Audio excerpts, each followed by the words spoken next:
ఏళ్ళ వయసు వచ్చింది, 23 సీట్లు వచ్చినాయి. కొడుకును కూడా గెలిపించుకోలేక ప్రజల చేత్కారాన్ని పొంది ఈ బతుకు కన్నా ఆ చావు 1000 రెట్లు పెట్టని చెప్పారు. లోకేష్ నారా.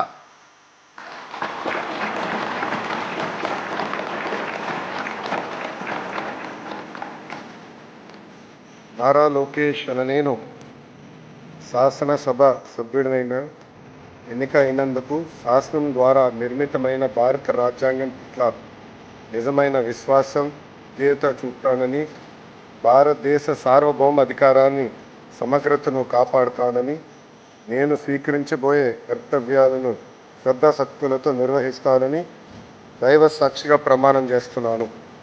ఆంధ్రప్రదేశ్ శాసనసభ సభ్యుడైన నారా లోకేష్ అనే నేను సభ నియమాలను కట్టుబడి ఉంటానని, వాటిని అనుసరిస్తానని, సభ మర్యాదలను పాటిస్తానని, సాంప్రదాయాలను గౌరవిస్తానని దైవ సాక్షిగా ప్రమాణం చేస్తున్నాను.